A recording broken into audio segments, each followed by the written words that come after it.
During 2015, there were 17 homicides in Winston-Salem.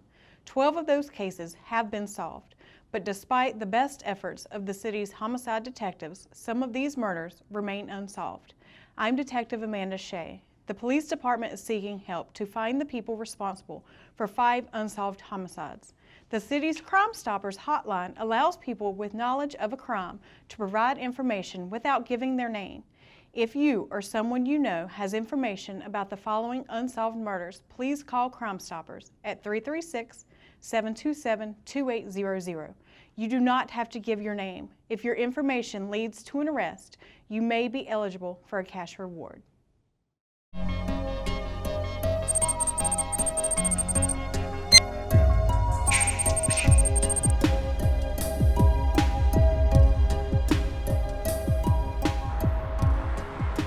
It was shortly before dawn on a warm June morning when a 911 call reported a stabbing at 908 Farrell Avenue. It's an address that the police are familiar with, having been called here numerous times in the past on reports of parties in the backyard. Police arrived to find Marcus T.O. Covington, 39, lying next to a pickup truck in the front driveway. He had been stabbed in the chest, abdomen, and back and was bleeding profusely.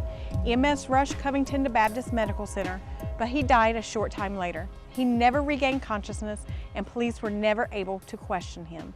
Based on the evidence gathered at the scene, we believe Mr. Covington was stabbed in an alley on the side of the house, between the house and a retaining wall, which would have shielded the attack from the party in the backyard. After being stabbed, Covington crashed through a door to the backyard.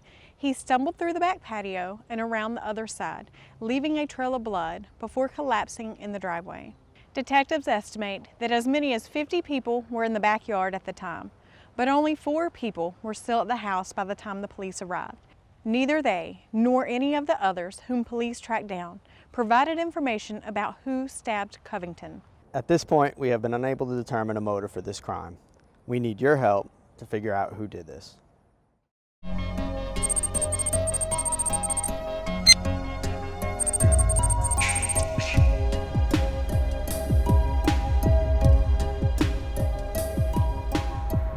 On July 25, 2015, the manager of the former Innkeeper Motel on Peters Creek Parkway called 911 at 11:13 a.m. A housekeeper had found a body in room 525. The first officers on the scene found 34-year-old Rayshawn Hickson slumped in a chair. He had been shot in the head. The TV was on and the volume was way up, loud enough, perhaps intentionally, to mask a gunshot. As the investigation took shape, detectives realized that Hickson was wanted for questioning in connection with an armed robbery the night before he was killed. The robbery had occurred on Old Salisbury Road and was reported at 11:24 p.m. At 12:08 a.m., Hickson checked into the Innkeeper. Later, he left the hotel and went to his mother's home a mile away. He left about 5 a.m. and returned to the hotel. Investigators have determined that he was still alive at 6:24 a.m. when he made an outgoing call on his cell phone. We believe that Mr. Hickson may have known who his killer was. We base this on the fact that there was no signs of a struggle inside the hotel room, and there was no signs of forced entry into that room. None of the guests reported hearing any gunshots, making it difficult to pin down the time of his death. Further frustrating the investigation, there is no hotel security video footage that might have shown who went to Rayshawn Hickson's room and killed him.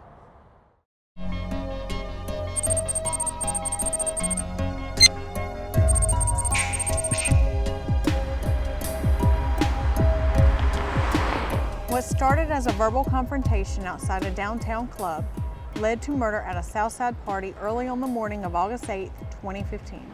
It began at the Old Ziggy's Music Club downtown. Kendrick M. Smith, known as Rocco, and another man in the club exchanged heated words shortly before it closed. When the club closed, the two resumed their argument in the parking lot. However, the friends were able to separate them and they went their own ways.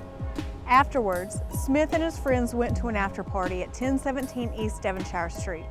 It was a warm evening and at least 75 people were crowded into the front yard. At 4:15 in the morning, neighbors complained about the noise and 2 patrol officers were dispatched. As the officers approached, several gunshots were fired, leading to a mad rush as the crowd scattered.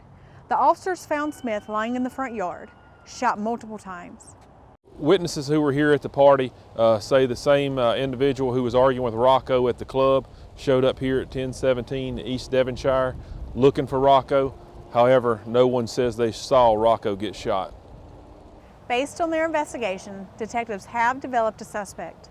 However, without the cooperation of the numerous witnesses that were on scene that night, Rocco Smith's killer may never be held accountable.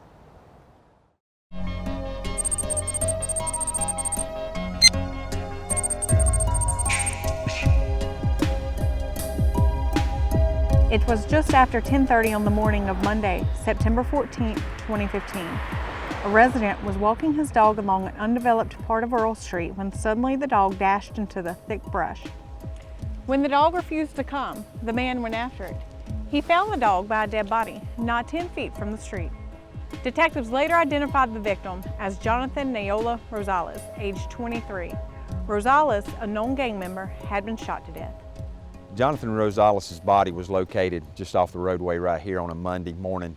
He was last seen Friday afternoon before at a check cashing location on the south side of Winston-Salem. He was last seen driving his Buick Roadmaster. At the time his body was located, his car was nowhere to be found. Hoping the car might lead to the killer, detectives alerted other law enforcement agencies throughout North Carolina and neighboring states. Jonathan Rosales' Buick Roadmaster was located in South Carolina several days after his body was discovered. We spoke with the subject who had possession of the vehicle, and he claimed that he had no knowledge of what had occurred to Jonathan Rosales. Based on evidence at the scene, detectives believe that Rosales was shot elsewhere. They believe he was then transported to Earl Street in the trunk of his car before being left in the wooded area. Further frustrating the investigation, neither Rosales' family nor his girlfriend have been able to shed any light on his whereabouts during the 2 days between when he was last seen alive and when his body was discovered.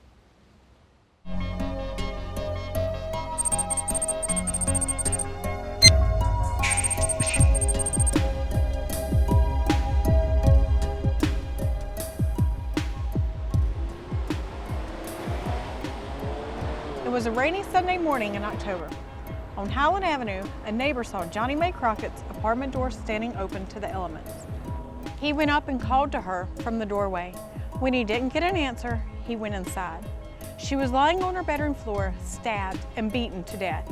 Crockett, 63, was a mother and a grandmother who worked as a home health aide and was close to her neighbors.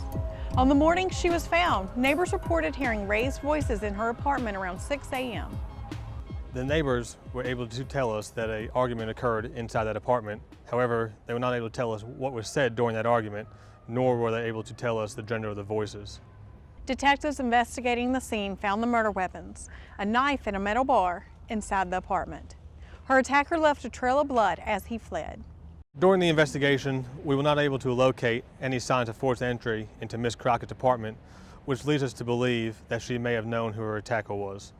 Based on their investigation and statements made by others in the neighborhood, the police have a solid lead in the case.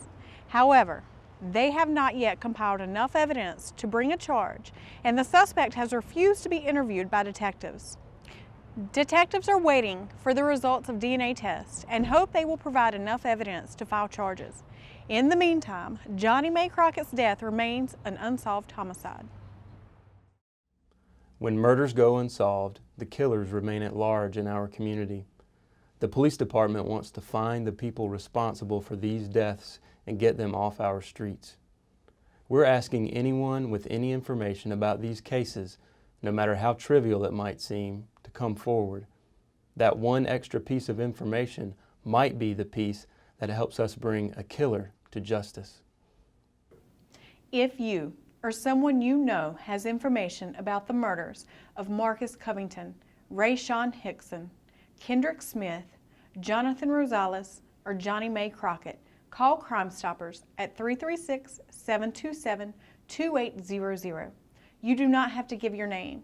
If your information leads to an arrest, you may be eligible for a cash reward. That's 336-727-2800. For the Winston-Salem Police Department, I'm Detective Amanda Shea. Thanks for watching.